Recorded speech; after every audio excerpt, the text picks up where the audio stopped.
Hey everyone, thanks for listening to Sex with Emily. Today's show, we're going to teach you how to overcome some of the most common relationship roadblocks, whether you're lovers, friends, or somewhere in between. And we'll also be checking in with my sex coaches, Celeste and Danielle, discussing some of the amazing revelations that have helped me become a better lover. Believe it or not, we're always learning, and I know they're going to help you too. So stay tuned. Thanks for listening. I'm not typically the type who likes to be tied down, but there's one place I will make an exception: in the bedroom. Safe consensual bondage play adds an entirely new dimension of excitement for millions of couples, and for more than 20 years, Sport Sheets has been the expert in holding them down. I'm thrilled to finally welcome them as official sponsors of the podcast and to introduce you to their flagship product, the Underbed Restraint System. Quite simply, Sport Sheets Underbed Restraint System is a group of connected nylon straps that slide under your mattress, transforming any bed into a kinky playground in minutes. Simply slide your partner's hands and ankles into the soft adjustable cuffs and voila, you're hooked. And when you're done, tuck the loose straps under the mattress. It's your little secret. No headboard, no pesky holes in the wall, no drilling necessary. If you've been looking to spice things up, there's no better way to introduce yourself to safe and comfortable bondage play. Trust me, I've had mine set up for 3 years now, and it still gets plenty of use, if you know what I mean. Plus, there are 3 levels of restraint systems to choose from, giving you the option to explore at your own pace. Just check them out on our site. Click on the Sport Sheets banner on my website or visit sportsheets.com. That's sportshets.com and use code Emily at checkout to save 20% off your order. Look into his eyes. They're the eyes of a man obsessed by sex. Eyes that mock our sacred institutions. Bedroom eyes, they call them in a bygone day. Hey, Emily, you got a boyfriend? Because my man E here, he just got his heart broken. He thinks you're kind of cute. A girl's got to have her standards. Oh, my. Do women know about shrinkage? Isn't it common knowledge? What do you mean, like laundry? It shrinks? Can we not talk about sex so much? Are you kidding me? Oh my God, it feels so good. Being bad feels pretty good. But you know, Emily's not the kind of girl you just play with. You're listening to Sex with Emily. We're talking about sex, relationships, and everything in between. For more information, go to sexwithemily.com, where you can do so many amazing things on our website. You can go shopping, shop with Emily. You know, I always talk about my favorite toys and products, and you can get them all there. And you can also just subscribe to the podcast. So easy. I'm here with Menace. He taught me that you can write reviews and rate it, or right? what? That you can yes, please subscribe. It helps us. We do 2 shows a week, but you can rewind. You can it keeps your place in line. The podcast. If you're subscribed and you listen to a podcast and then your mom calls and you go back to the podcast, if you're not subscribed, it'll go back to the first minute of the podcast, go back to the second. But now it can go back to minute 17. It's great. And then review us. And Menace, everyone reviews us when you tell us to do that. Sweet. Yeah. There's like so many more reviews. That would really help the show if you can just write a little review.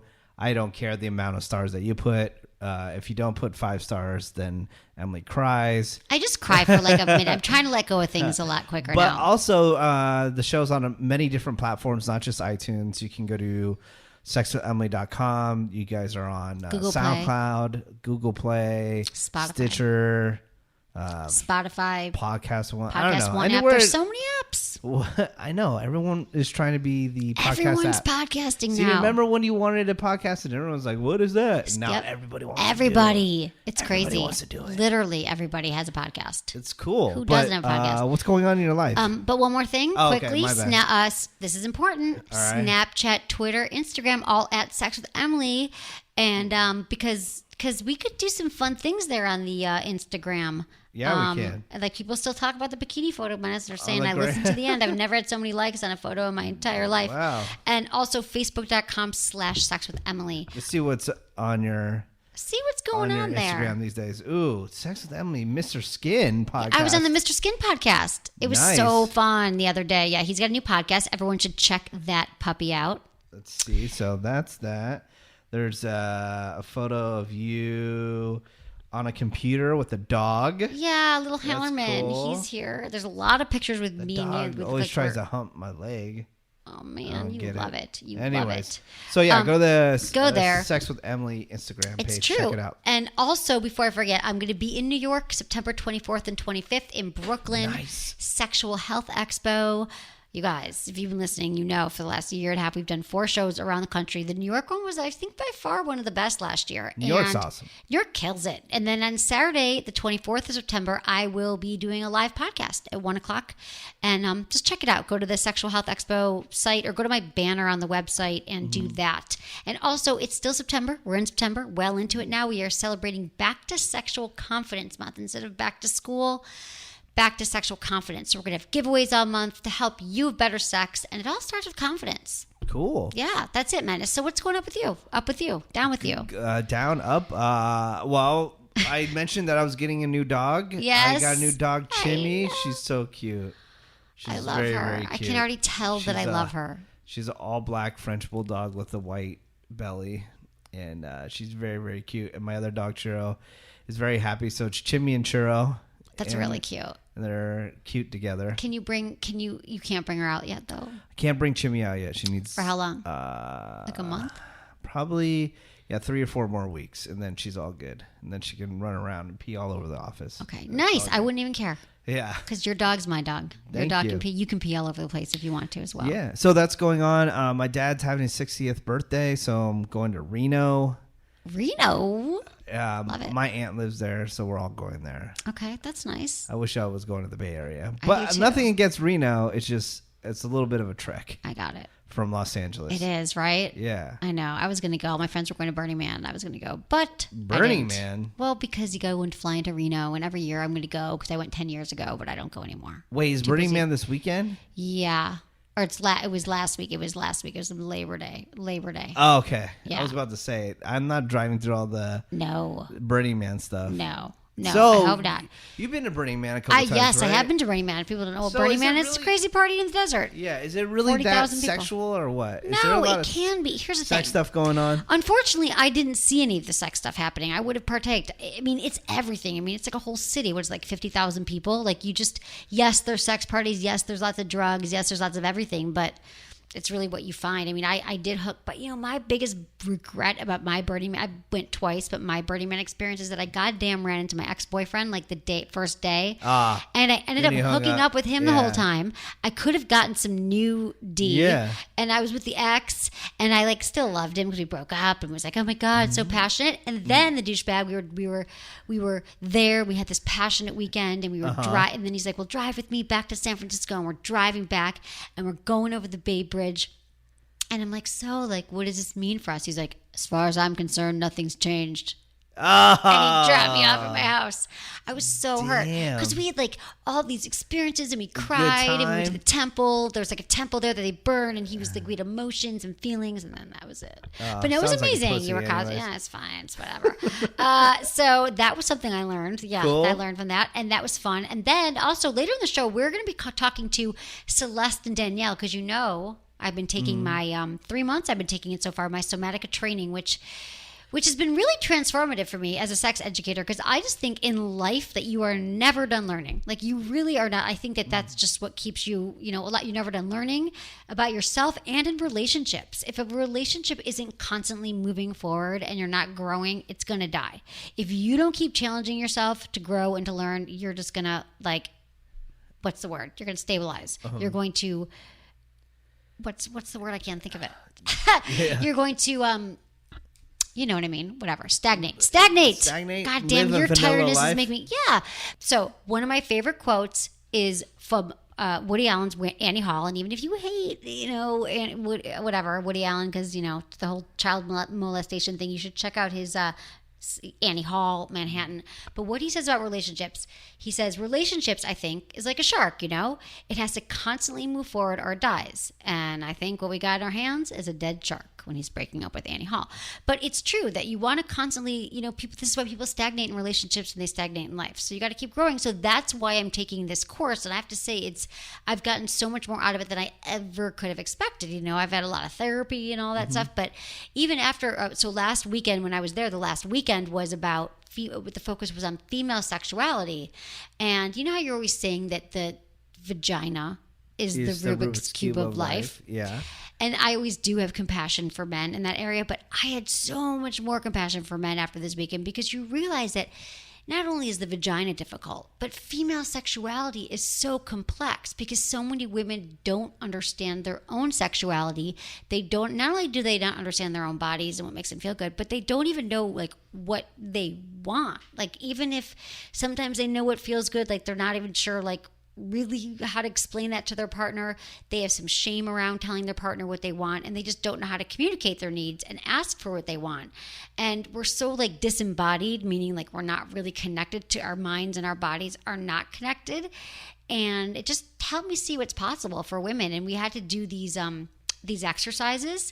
So I was with this man, I was paired up with this guy, and there was an exercise where it was all about touch, right? So our clothes are on, but he had to start just touching me in my arm. Like, you know, it feels good. Like touching me wherever, like if it was my back or wherever you want them to. Yeah. And and I had to tell him like what would make me feel good. Like, and he just started touching me, and it was like too hard. And then he was like using it. And I felt like my first instinct was like, oh, it's fine. Don't worry. You know how we do, like, oh, don't worry about it. Yeah. But I had to like really, that exercise was like, no. Don't use your fingertip. Like, don't use your nails. Use your finger. Nope. Slower. No, that doesn't feel good on the vein. You know, I had to really like direct him. And in my mind, because I'm thinking to myself, well, what does it feel like when it does feel good and when it doesn't? And like, it was such an interesting exercise because we actually finally got there. It was like a 10-minute exercise, and I was like, oh, he can make me feel good. But if I'd hooked up with him once, like let's say I went home with him one night, I'd be like, this guy is not my guy.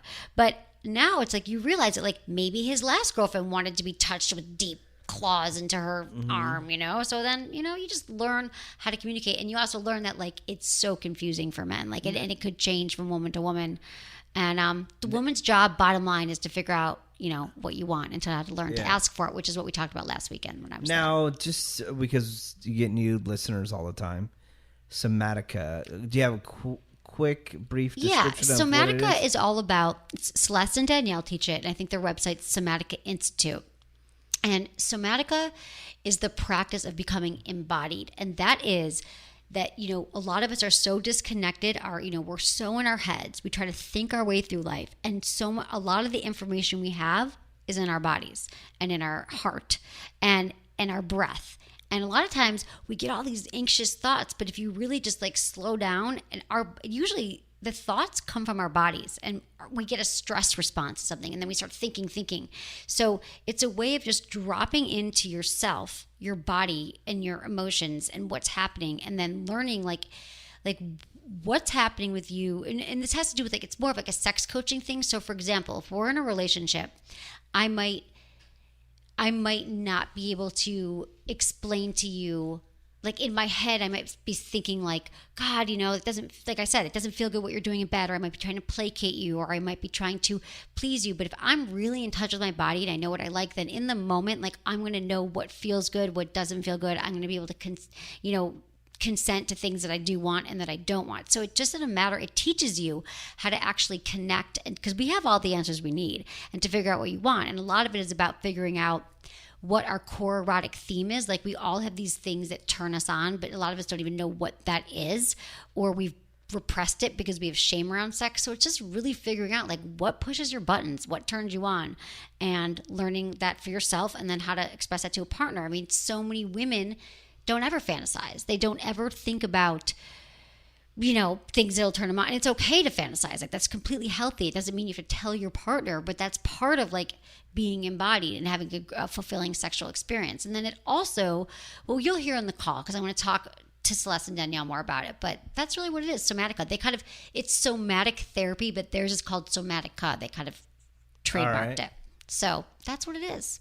Good. So I'm very connected. Nice. What else is going on? I feel you. A lot of things are going on. Let's see. I'm going to Michigan to see my family. Nice. I miss them very much. And I've been I've just been like working and playing and not really dating a little bit. Have been dating. Oh, hey. How? Actually, just how? Well, I was doing the Tinder thing, your fault, because you were swiping for me. Yeah. But I don't know. I'm just meeting people in the real world. No. That I like, but nothing. Okay, there's nothing that I can talk about right now, but I think that there's somebody that I like. Oh, really? And it's somebody that I've known, and more to come. Okay. Yeah. It's a cliffhanger. It's a cliffhanger for everybody. For next podcast. Okay, let's get to some sex in the news. All right. Because that's really what's going happening. on? Okay, this is for you, Menace. All right. People Instagram their dogs more than their significant other. True or not true? Do I Instagram my dog more than... Yeah, of course. Okay, well, dog owners love their pets more than their significant others, maybe? Rover.com, a site used to find pet sitters and dog walkers. They investigated this. They did some deep investigation. So it showed that those surveyed care more about their dogs than work, significant others, and traveling. Who knows about that? I don't think that you love... I know, definitely... Do you love your dog more than your girlfriend? No. Dogs. And not more than traveling. But I love my dogs. I know. But I'm definitely not that over the top, dog lover. Like my coworker, his dog passed away and he was crushed for days. I mean, that hasn't happened to me yet, so God forbid. But he was crushed for days. He has a tattoo of his dog's name. That'll be you. Yeah, maybe that'll be me one day. But at this point in time, no, it's right. not. Okay, but and I mean. Oh, you know, I know that I baby those dogs. But like, you know? I know. No, I love it. Because even when I dog sit, I realize that if I look at my Instagram, it's mostly pictures of me with other people's dogs and with vibrators. Yeah. So that's my Instagram feed and the occasional sexy shot. But it says 65% of those surveyed admit to taking more photos of their dog than their friends or significant others. And 51% believe it's harder to find the perfect dog walker than it is to find a spouse. All right. And 83% of dog owners met someone during their walks. These are over the top dog owners. Okay, but dude, you have an Instagram account for both. Did you just start a new one? Yeah, of course, for Chimmy. Why couldn't you just change it to Chimmy and Chunga or whatever? They have their own personalities. Dude, they don't need to be stop. sharing. You think you're not going to be like tattooing both of their faces on your face when they die? I mean, really? That you couldn't do Chimmy and Chunga? What is it? Churro? Chimmy and Churro. They had to have separate, so now you got to log into different accounts. Yeah, but Instagram finally made it easy where you can switch between accounts. They did? Super quick, yeah. Can you help me do that? Yeah. I only have one, but just in case I want to start one for your dog. my dog sitting. Well, I'm dog sitting. Yeah, so Chimmy is Chimmy the Frenchie on Instagram. That's CHIMMY the Frenchie FRENCHIE. And then Churro is my dog Churro. Right, thank you. If you like to follow them. Right, They're so very that's cute my little Sex in the puppies. News story, you know. Right, okay, got it. Yeah. We'll follow you. I follow you. I follow you everywhere you go. So, but no, I don't have to clean up my girlfriend's shit every day. Not yet. Wait, not until you're like 95. Shit and piss. So I don't think that I'll be loving them more than her. No, but let me say this about this. I know this is like kind of a silly study, but I have to tell you, I'm just dog sitting, right? Yeah. The cutest little dog, Hallerman. And so last night I was walking. This was actually really funny. I was walking Hallerman down Melrose. It was after work. I was getting some food. It was like 9 o'clock at night, and then I was walking, and like all these, there's lots of bars, and there was a ton of guys who were like, hey, cute dog. What kind of dog is that? I mean, it's a great way to meet people. It's a conversation piece. Man magnet. Yeah, and it was funny because these two kids stopped me. They were like 19 and 20, and they were like, hey, excuse me, come here. They're like, you're a cute dog. Listen, I'm texting a girl. They don't know who I am. It's like, I'm texting a girl right now, and I need to know what to say next. And I was like, well, he's like, well, I'm going to see her. She's coming back from France, and I like helped him. I'm like, and he was texting some stupid shit. He's like, he was about to send her a dick pic, I think. I think I stopped a dick pic mid-send. Wow. I was like, just say this. Like, I would have to tell you the whole context. He's like, no way, you're a genius. Can I get your number? Can we hang out? Like, not like in a sexual way. And I was like, no, like, you just stop texting. Like, don't do that. Just tell her it's a surprise. And because he's like, I told her she had a surprise, but I think it's good. I'm like, no, don't talk about your penis. And then they're like, let's be friends. I'm like, how old do you think I am? They're like, I don't know, like, you 24? And it was actually, that made my heart feel good. But I was like, no, guys, keep going, have fun. But I thought it was interesting, all the people. I forgot because I used to have a dog that you just meet. Like, so if you're someone who's like homebody or you feel depressed or you don't meet people, great way to meet people. Definitely. Even if you don't want any people, they're going to come and talk to you. So that's my little dating tip. Get a dog or borrow a dog. Because I had borrowed the dog. Okay, Menace, so we're going to take a quick break. We're going to give a big shout out to our sponsors, you guys. Thank you so much for supporting our sponsors. You know I only talk about brands and products that I've tried and that I believe in. And, you know, you help the show, keep it free when you support a sponsor. So thank you, and we'll be right back. If there's something I've more of than toys, it's cosmetics. And it seems like I don't even use half of them. My makeup counter looks like, well, you can probably guess because I bet yours looks similar. Just when things seem totally out of control, the folks at Kopari asked me to try their line of multitasking beauty products. Kopari's products are made from 100% organic coconut oil. And unless you've been living under a rock, coconut oil is huge these days. Kopari's products are free of sulfates, silicones, GMOs, and parabens, none of which you want on your skin. I've been using Kopari's Balm, Scrub, and Body Glow for a while now, and I love them. But my favorite is Kopari's Organic Coconut Melt. It's amazing. Melt is great for your skin, no matter what you use it for. Bath oil, shaving oil, massage oil, and it's not just for your skin. Kopari Coconut Melt makes a nourishing hair mask because it's packed with vitamin E and proteins that keep hair long, strong, and shiny. And it smells amazing. In fact, I wore it to my office last week and everyone's like, what smells so good? What smells so good? It's you. Yes, it was me. I smelled amazing because the melt, it's delicious. Thanks to Kopari, my skin and hair look amazing, and so does my counter. Sex with Emily listeners can now save 20% on Kopari products. Just go to koparibeauty.com/Emily. That's KOPARI beauty.com/Emily today. So we're going to call my sex coaches, Celeste and Danielle, and you've heard me talk about my experiences with the Somatic Institute in San Francisco with Celeste and Danielle. And back in July, we actually had Celeste call in to check on my progress. We had a great discussion. But it's been 2 months, so it's time for another check-in from my favorite sex teachers. People know that. Hi, Celeste and Danielle. Thanks for calling in. Hi, Emily. Thanks for having us. Of course. We're very excited to talk with you again. I know, me too, because thank you for another transformative weekend. I have to say, I'm really looking forward to the next one. And God, there was a lot there. It's taken me a long time to process. I came back, I had to sleep for days. In a good way. In a really, really good way. So thank you so much. And I wanted to talk about some things. I mean, I've been talking about it ever since I came back because I can't stop talking about it. But there was a few things that I wanted to talk about with you both. And Celeste, during the workshop, the last weekend, I love when you said women need to be greedy, selfish, and bossy during sex. But oftentimes they feel like they can't be. Yes. And I thought that was so powerful. So can you talk more about that? Yeah, well, I mean, I know I said it, but I have to say I learned a lot of that from Danielle. No, she you is both. my greedy selfish. No. Don't get me wrong. You guys are connected. Well, first I want to say, I mean, you guys are, I love how non-judgmental you both are and everything you said. I mean, really, I was so inspired. I was so taken by both of you. So I just remember this one quote from you, but of course, you're both brilliant. Well, I mean it when I say it because I think, we were all socialized to be good girls and to not be sexual. And it teaches women to not really ask for what they want and to not focus on themselves and sex. And, and I think that does a disservice to everyone. Right. And one of the examples that you gave was that you bring your vibrator on the second date. I do. I mean, I love that. I bring it to my first date. You bring it to your Danielle first brings date. it on the first date. Yeah, Danielle. I mean, really? Right? I told you. It's just in your car, right? Charging. Don't be caught without it. Right? That's why. I have my Vesper necklace around my neck all the time. But I mean, I think it's that we talked about women, often think that they're too much and that they're going to feel judged by that. And that being more taking charge of that, that you need a vibrator during sex and you bring that. And how was that for you the first time?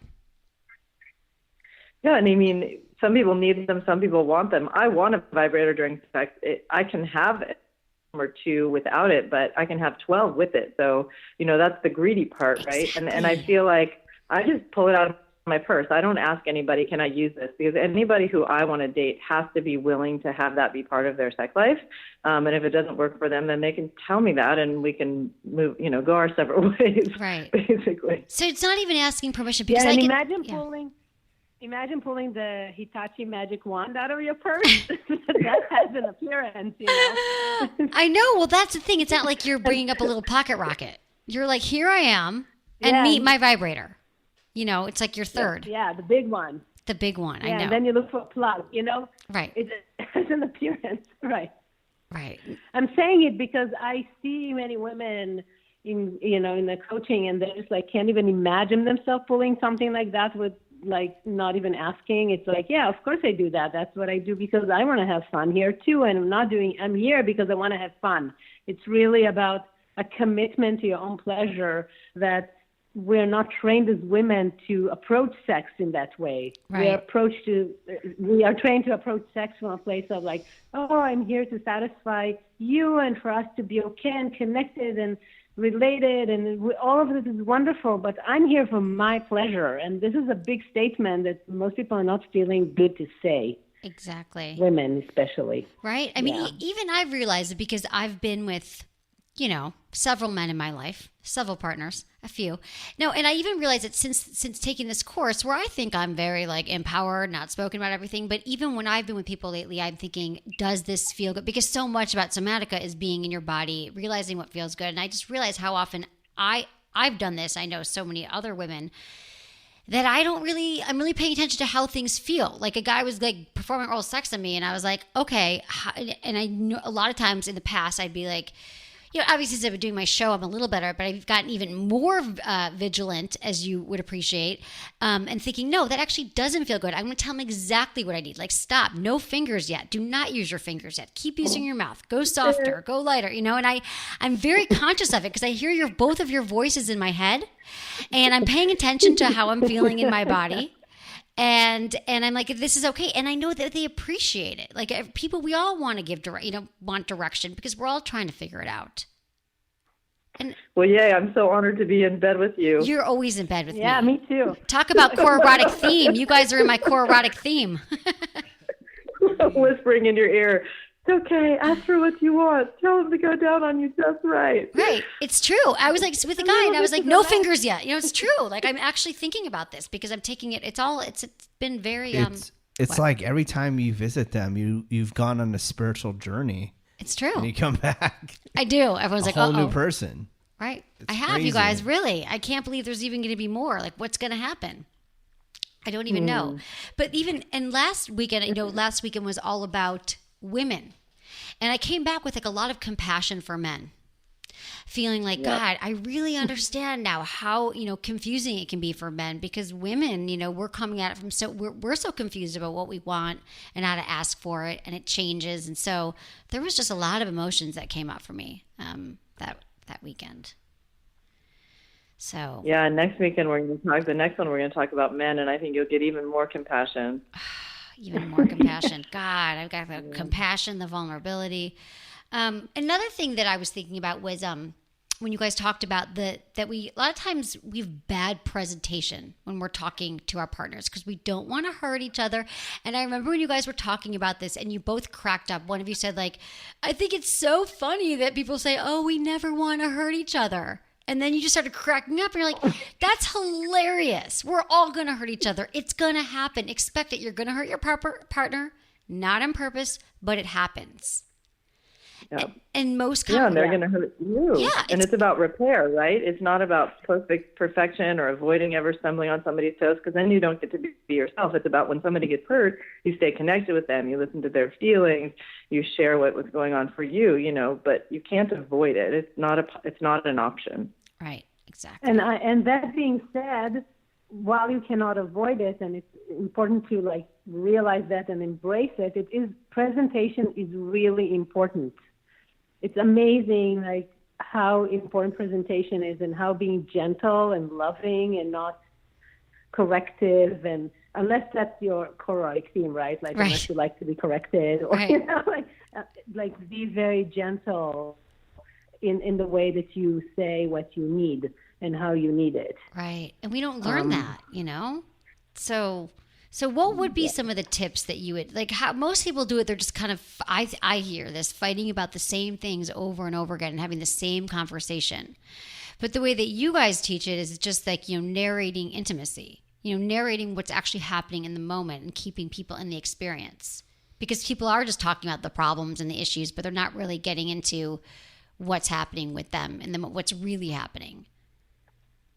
Right, and the fourth weekend, we go really deep into how to listen for people's underlying emotions and how to get to the bottom of these fights, because usually people are fighting very much on the surface. It's like, noise, really. Nobody's getting to like, I'm terrified that I'm not good enough for you, or I'm, fearful that you're going to leave me. That's what's really going on when people are protesting and having the same fights all over and over again. But we never get down there because those things are so vulnerable to say. Right. And that goes back to the vulnerability thing that a lot of us spend most of our lives avoiding, vulnerability. And that vulnerability is really is powerful. It's not a weakness. And that's something that, we try to, it took me a long time to learn that message as well, because that's not what we're told.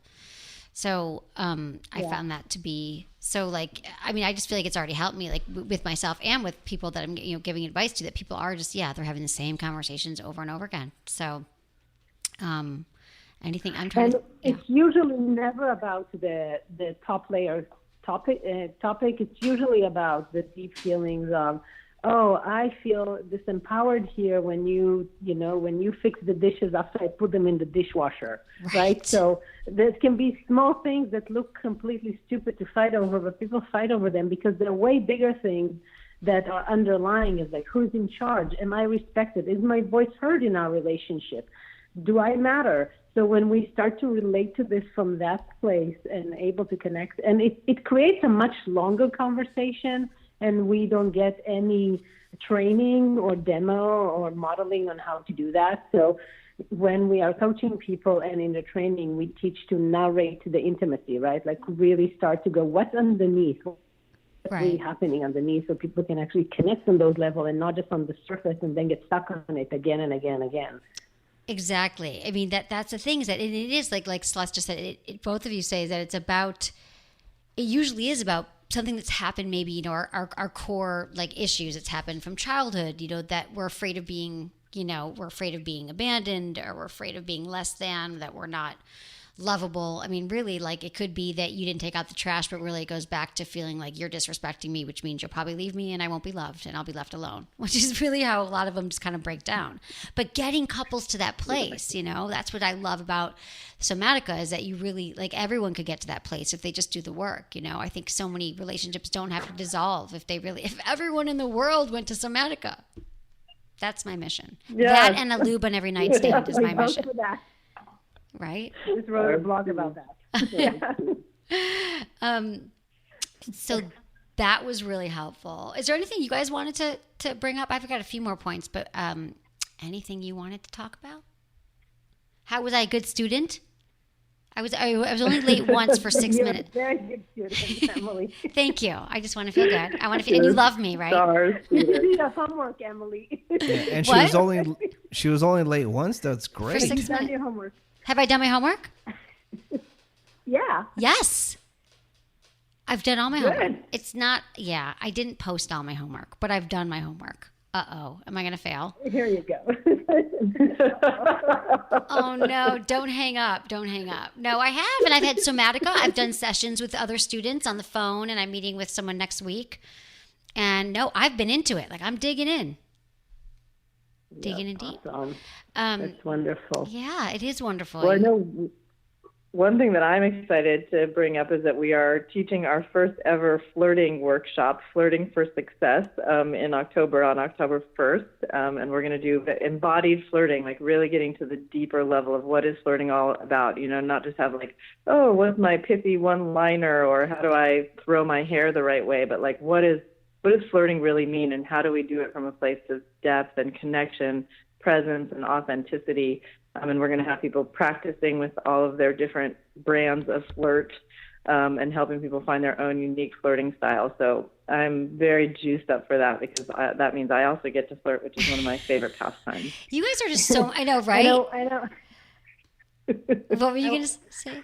Danielle? I want to say that it's not only for people who want to date. It's actually really important for people in long-term relationship because relationship without flirting ends up being a sexless relationship, and the best way to avoid it is to do some good flirting ongoing.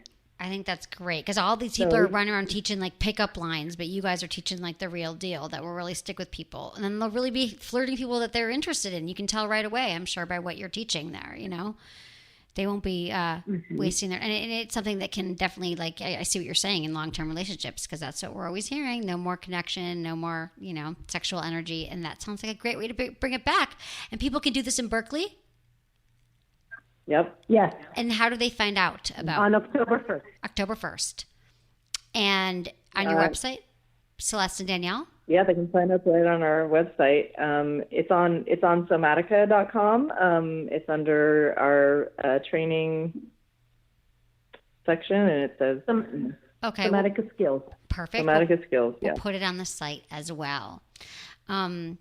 Yeah, but I'd have to say there was just so much for me there. I mean, I've been talking about it, so I can't really like shut up about it around here. But it was a very special weekend, and I had a lot of breakthroughs. So thank you for that. And I just love, you know, so much of what I've shared about how you talked about, you know, that we all have this psychotic optimism that everything's supposed to be perfect in our relationships and everything's going to be wonderful. It just kind of breaks all that down. And I love watching you both. I love watching how you teach and how you lead, and like everything's just kind of okay and you're not judgmental.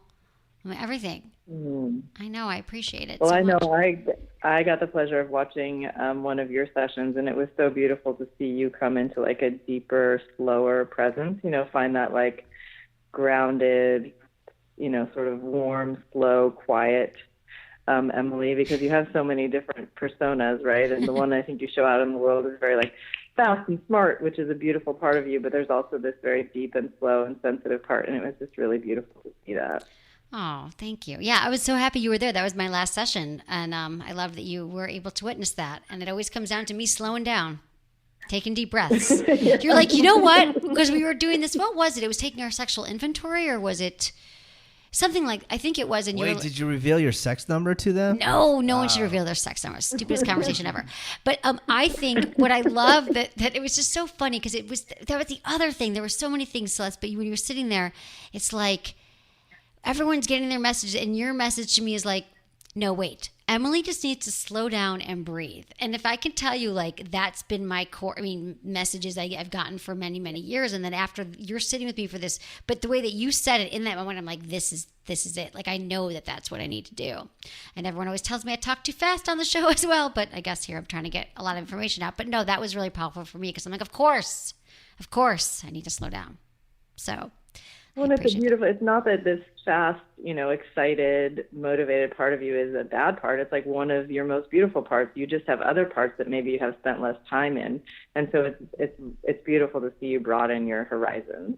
Well, it was wonderful to have you witness that. Thank you very much. And I'm trying to think what else. I mean, there's a few. I don't know. You guys are amazing. Thank you. And I think that everyone should be taking this. I'm trying to think. There's a few other things, but I feel like the other thing there was one more thing I wanted to bring up. So I often, when I'm giving tips to people or people are calling the show or emails, I often say, if you want to have like a sex conversation, something's going on that you want, desire, it's better to take it outside the bedroom. Because if you're having sex, sometimes it could take you out of the moment, and maybe you're like in a heightened state of arousal. You know, what you're saying could become misconstrued. But I know that during the workshop you were saying that, you know, there's no right time to tell someone how you feel. And if you feel it in the moment, like, it's okay. Talk about it in the bedroom. Can you talk more about that? I think that it depends. I want to say it depends because if you are able to talk about in the bedroom, and because it's very vulnerable to talk about things like that in the bedroom, it can be more effective because you can show in the moment what's needed. But if you know yourself to feel like very defensive when something like that happens, or you feel like you can't do it in a gentle way, it's better to take it outside of the bedroom and talk about it a little bit and then bring it back to the bedroom. There's nothing better than actually learning in the moment when something is happening. Right. But you need to bring extra gentleness and extra sweetness and extra sexiness in the experience because it can be a high like sense of arousal for one person, but not for the other. So, and one person sitting there all clenched and not happy with what's happening. So, like, bringing this like experience into a different level can be very difficult. So sometimes it is important to start outside of the bedroom, but again, like gentleness and talking about feelings instead of blaming or shaming or saying you're doing it wrong for me and stuff like that is really important. Right. Yeah. And I think the biggest way to avoid blaming and shaming is to say things early, which is one of the things that women are taught not to do, is like we just like hold and hold and hold and wait and hope it gets better. And then by the time we actually say something, we're so fed up that we're just like, you're doing it wrong, And if we start teaching early, like right away, then we can do it in a much more gentle and sexy way. And I think our partners are also more open to it in the beginning because they're like, I don't even know this person.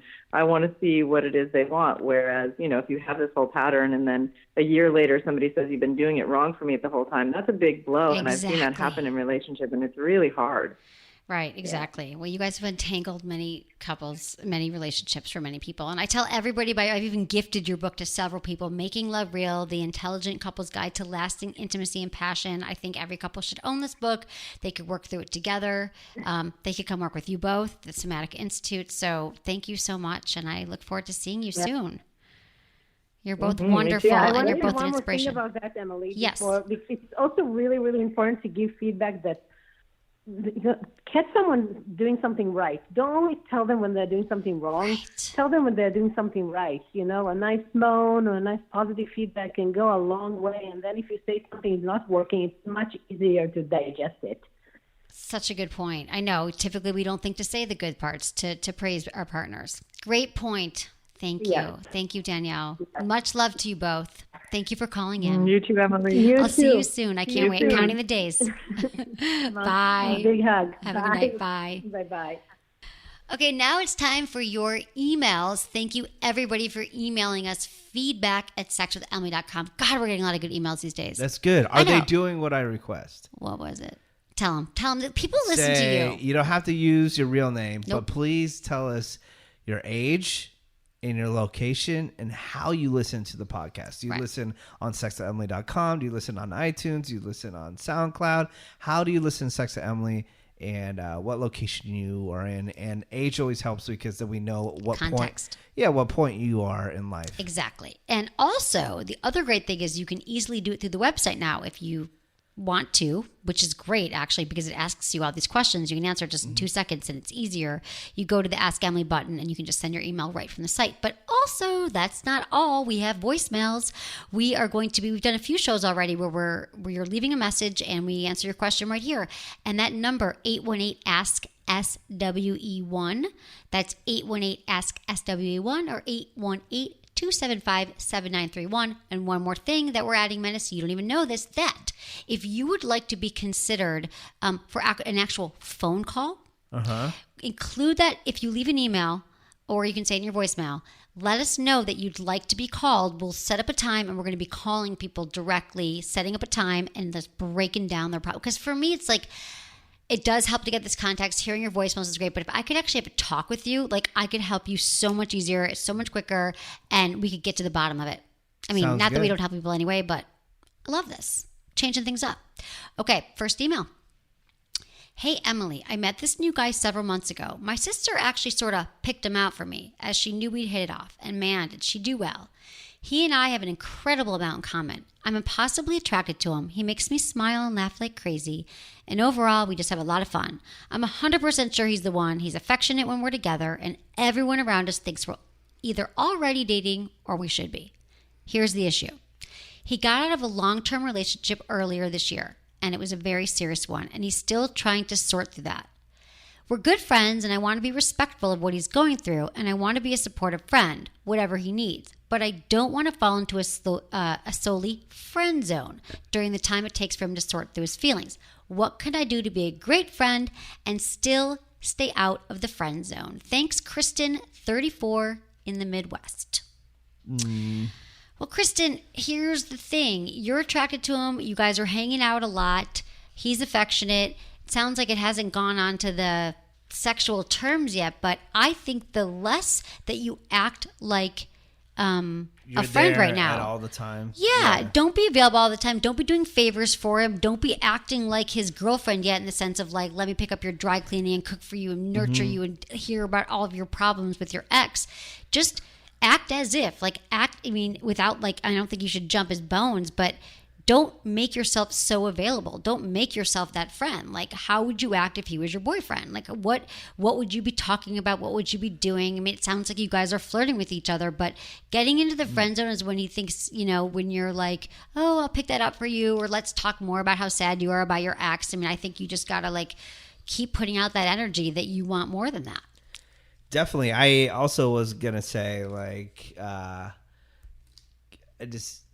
just kind of cut it off and then see if he comes to you, because then I absolutely hate playing games. Right. But it is a good indicator if you stop hanging out with him way less and see if he hits you up to see that he's actually interested, right. That's a good point. And let me say this about what you're saying. And it's not even playing games, and I'll tell you why. I'll tell you why, Kristen, because even when you're dating somebody, we should all have really full lives, right? You don't want to give up your whole life for a guy or for a girl that you're dating. People fall in love with you because of your life and who you are and what you're about, your job, your friends, your interests, your hobbies, all that stuff. And if you're just spending all your time with him, then, that just makes things a lot less interesting for you and for him ultimately. So I would just, keep on, doing what you would normally be doing with your friends, and don't be there for him every single time. If you're really not available, like, don't be breaking plans with your friends, and, keep on living your full life, because I'm sure he's into you, but just don't give up that independence. Definitely. Okay. Another email. Dear Emily, I've been a long-time listener on iTunes in Montana. I'm 35 and Montana, what? I'm at 35. I'm in an exclusive relationship for about a year. I really appreciate and adore my girlfriend, and I feel we will be intimate very soon. I love her completely, and I'm hoping to go the distance. Before we do go too far, I feel that it's my obligation to be honest and sincere and talk to her about my situation. Unfortunately, a few years back, I contracted the HPV virus. Emily, I really could use some advice on which words to use to express my sincere feelings for her and give her the choice if she wishes to continue in a sexual relationship with me. Thanks, a new fan, male, age 35. Okay, first off, I'm reading this and you've been together a year, but you haven't been intimate yet. I'm curious if that means you haven't had intercourse, or if you just haven't had, like, if you've fooled around and you've done everything but, because that actually makes a difference. But here's what you need to know about HPV. Here's some facts. Nearly all sexually active people will get HPV at some point in their lives. In fact, 75% of sexually active women will contract it, like they'll have it, or they already have it and they don't know it. And it's very confusing for people because they don't know. Like obviously, if you have herpes or you have other STD, like, you need to tell your partner.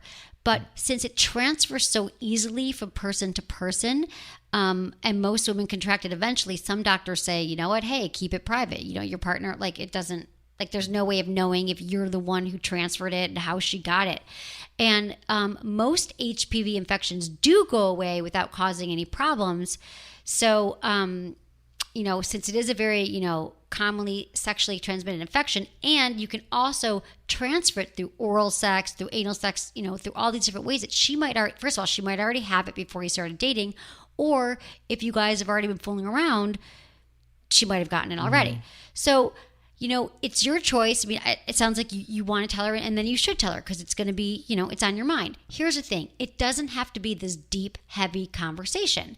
It's not that serious. No, it's not serious at all. In fact, like on Loveline all the time, Drew was like, no big deal. Don't worry about it. Just keep going. It's fine. And the truth is, it's really not. Like, most people have it, right? So if you want to know, you just say, you know what? I have HPV. I want you to know it's really common. I have no symptoms. If I ever do get symptoms, I'll let you know, because if you did get warts or something came out, but I just want you to be aware of it. And, it's a common that you might already have it, and I just want you to know. And see what she says. And if she doesn't know a lot about it, you can, you guys can read some stuff together, and you can have her listen to the show if you'd like. But I think it's great that you are being so thoughtful and you're being considerate of her feelings, but it's not a big deal. I promise you, it's really common. And again, some doctors are like, you don't have to talk about it because men can't even really get tested for it. But it sounds like you had an outbreak of some kind. And I'm sure she's going to be fine with it. So just tell her that, you were your little, you wanted her to know because you love her and you care about her and you're going to be intimate. But really there's no great risk for her as long as she continues to go to the gynecologist and get checked up every 6 months. As she should anyway. Yeah. 6 months to a year, she's fine. Just make sure she's educated on what it is. Exactly. Because you don't want to put it at the same level as like chlamydia or gonorrhea or anything like that. Exactly. And the truth is, like, I feel like the problem with it is that it's so tricky because I feel like there needs to be a better like PR movement for it because people just have so much misinformation around it and they don't understand like what it really means. Like, I think like that's one of the dangers is that people are ashamed of it. It's it's an STD and no one wants to admit it or talk about it. But if you knew that almost everyone at one point is going to have it, I think that there'd be a lot less shame around it. So, I think you're a sweetheart. I think you should talk to her, but I wouldn't trip on it.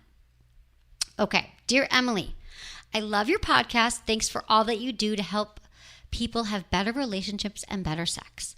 I'm 25. I've been with my current partner for 3 years. We have a great sex and love life. The only issue I'm plagued with is my constant anxiety over another woman. My partner and I share a mutual friend group, and in this group is a woman he is good friends with. They usually only hang out when we're all together in a group.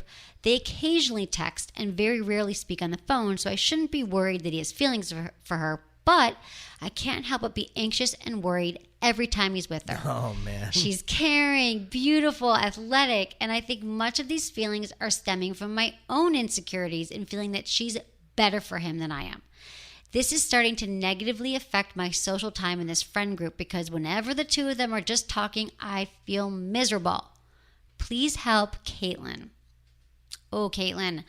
Caitlin, you're right. This is absolutely has to do with your own insecurities. Yeah, and 100%. That kind of stuff causes so many issues in relationships. It does. There's always going to be another woman that's with the person that I'm with because she doesn't care. Right. She won't bring. And it's funny because people around her were like, whatever I'm doing, there'll be women around, whatever.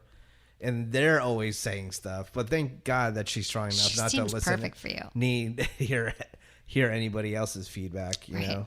Right. No, it's true. I mean, that's the thing, Caitlin. This is starting with you. He loves it. Sounds like everything's great in your relationship, but there's always going to be that woman. We all have run across those women. I'm sure Menace, maybe you've had guys around. You're like, he's a good looking guy.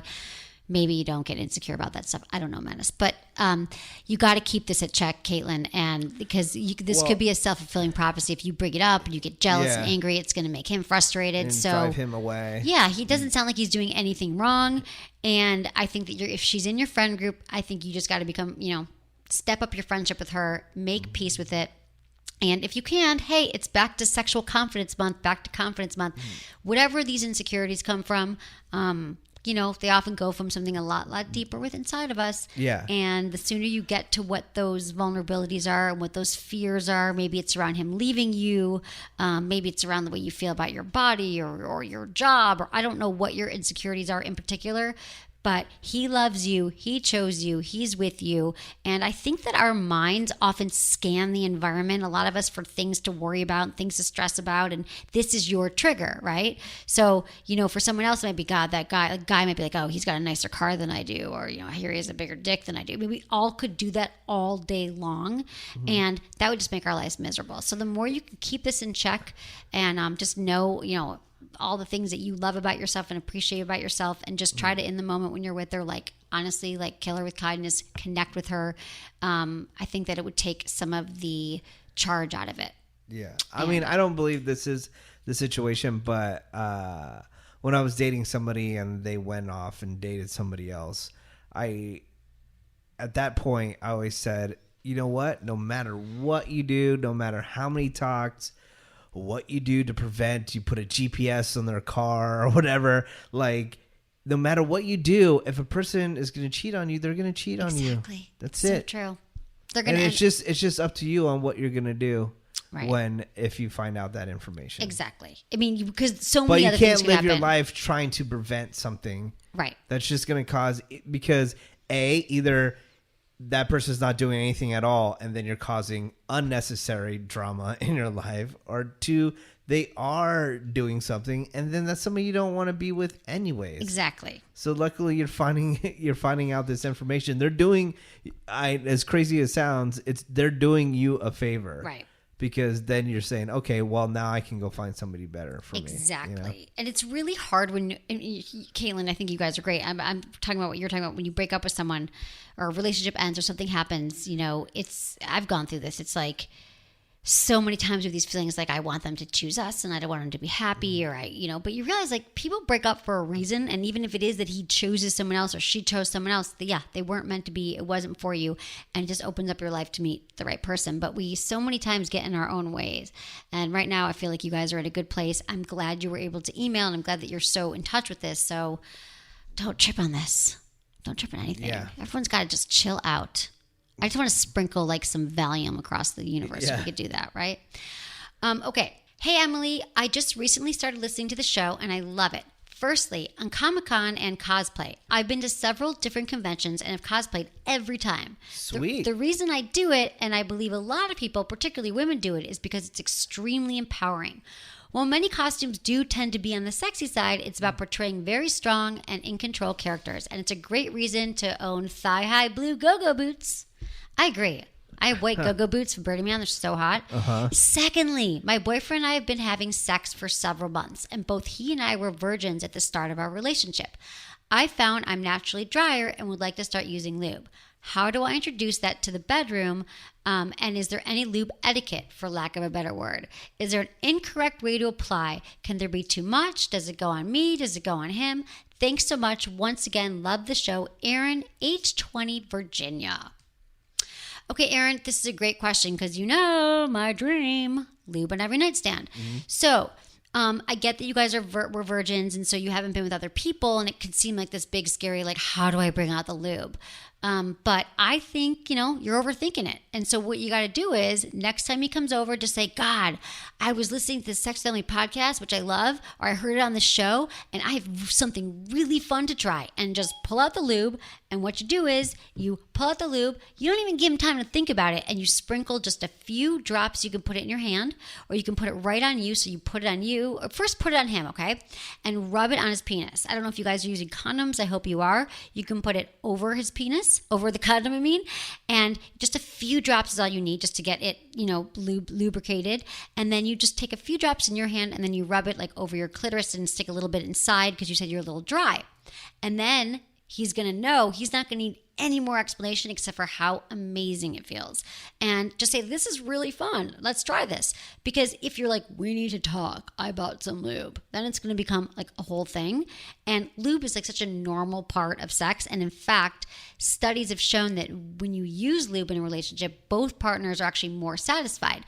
And you saying you're a little bit drier, that some women are drier just certain times a month, or they're just drier. NBD, because lube exists. But also, even if you're somebody you're like, oh, I'm wet enough. People are always like, I don't need lube. People are always like, I always am like handing out lube, like, I don't need it. Guess what? It's not a need thing. That it's just a little add something to the mix of your sex situation, because it mimics your natural lubrication and it just makes everything this slippery sense that no matter how wet you are, it doesn't feel as good as lube. And he's going to love it. I don't know anyone who hates lube. You'll love it, love it, love it. I would just say put a few drops on you, him, go for it. I do not think he'll be putting up a fight. Who's going to argue with lube? No, he doesn't care. I know, but I get why she's new at sex, so I get why she thinks it's a thing. This is why. Wait till you bring a toy in. That won't be a big deal either, but what? Men are disgusting pigs.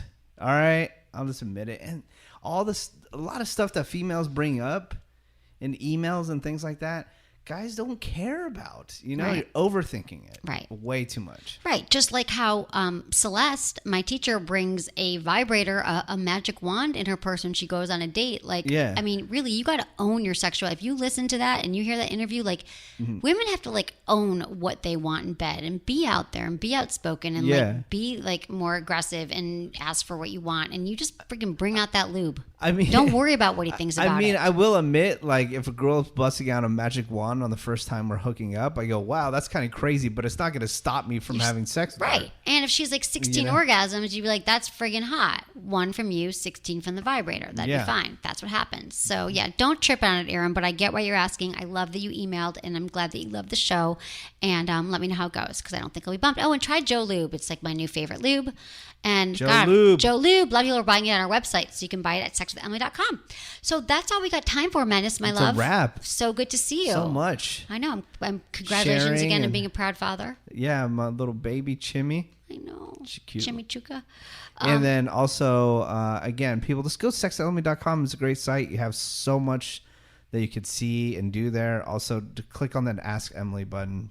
Yeah. And make some phone calls. That's fun. I mean, Right? again, Isn't you that don't fun? have to use your real name. Yeah, or don't anything use your like real that. name. We don't care. But again, we'd love to hear how you listen to the show, where you're from, and what your age is. Exactly. All that So stuff. always So do that. thank you, Menace, and follow Menace and his dogs at Menace. Yeah, just Menace, Menace.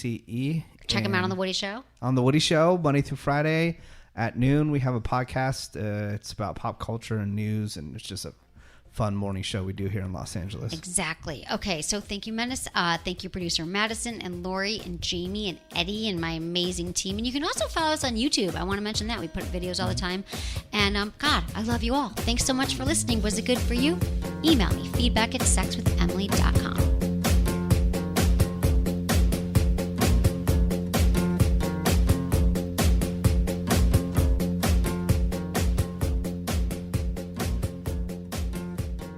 All right, people, it's time to introduce you to something that combines 2 of my favorite topics, oral sex and lube. If you're not a fan of going down, no judgment.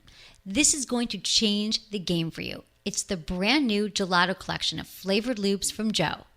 These gelato flavors are delicious. I'm talking dessert-worthy good. Choose from creme brulee, hazelnut, mint chocolate, salted caramel, and tiramisu. Use them one at a time or combine them to create your own recipe. I've tried them all, and they're amazing. Like all Joe products, the Gelato line is a premium lube you can trust. It's a flavored, water-based personal lubricant that is sugar-free, paraben-free, and the perfect addition to any and all forms of foreplay.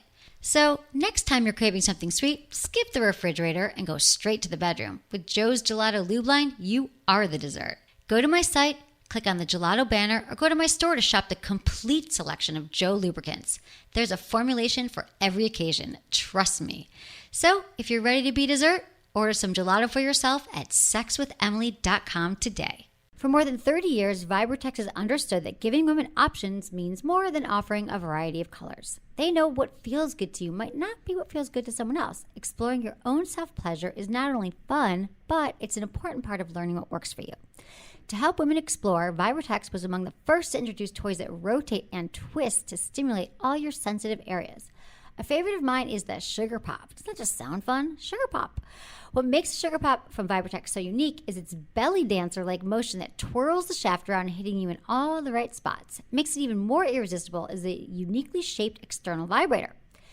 The Sugar Pop features 4 intensity levels, 5 vibrations, and 5 rotation patterns, creating an amazing range of customizable sensations. It's splash-proof and, of course, made of Vibratex's supple and 100% body-safe elastomer. If you're ready for one of the most unique experiences you can have with a vibe, I suggest you give the Sugar Pop a twirl. Get it? Because it twirls. The Sugar Pop is just one of more than 50 unique Vibratex products available for your own experimentation. Visit Vibratex.com to see the full selection or to learn more about the Sugar Pop. Thanks for listening.